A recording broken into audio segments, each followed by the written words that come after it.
Hi hello friends, good bye ugly படத்தோட அடுத்த update. So அதுக்கு முன்னாடி இந்த ட்ரெய்லர் பார்த்தீங்க அப்படின்னா 38 மில்லியன் வியூஸை வந்து கிராஸ் பண்ணி போயிருக்கு. கூடவே இந்த படத்தோட டீசர் பார்த்தீங்கன்னா இது வரைக்கும் 37 மில்லியனை கிராஸ் பண்ணியிருக்கு. ஸோ இன்னொரு பக்கம் தமிழ் சினிமா இண்டஸ்ட்ரியிலே இந்த படத்தோட ட்ரெய்லர் டீசர் தான் 24 மணி நேரத்தில் அதிகமாக பார்க்கப்பட்ட ஒரு வீடியோவாக இருக்குது. இது ஒரு பெரிய ப்ளஸ் பாயிண்ட் தான். நிறைய பேர் இந்த படத்துக்காக எதிர்பார்க்குறாங்க அப்படின்றது நல்லா தெரியுது. ஸோ இப்போ இந்த படத்தோட அப்டேட் என்ன அப்படின்னா, இந்த படத்தோட ரன் டைம் பற்றி ஃபஸ்ட்டு சொல்லியிருக்காங்க. ஸோ இந்த படத்தோட மொத்த ரன் டைம் மட்டும் இல்லாமல் 2 ஹாஃப்க்கு என்ன ரன் டைம்ன்றதும் சொல்லியிருக்காங்க. ஸோ மொத்தமாக பார்த்தீங்கன்னா 2 மணி நேரம் 19 நிமிஷம் 23 செகண்ட் இந்த படத்தோட ரன் டைமு. அதில் ஃபர்ஸ்ட் ஹாஃப் பார்த்தீங்க அப்படின்னா 1 மணி நேரம் 15 நிமிஷம் 46 செகண்டு.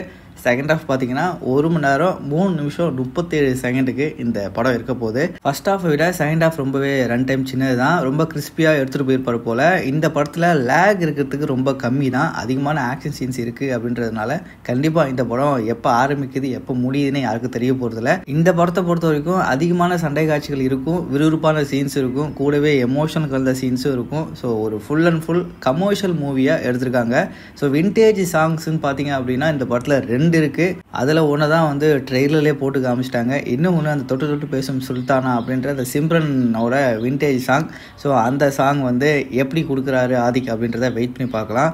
ஓகே மக்களே, இந்த படத்தோட ரன் டைம் ரொம்ப சின்னது தான். நீங்கள் இந்த ரன் டைம் பற்றி நினைக்கிறீங்க? இந்த ட்ரெய்லரை மொத்தமாக நீங்கள் எத்தனை தடவை பார்த்தீங்க அப்படின்றத கமெண்டில் போட்டுருங்க.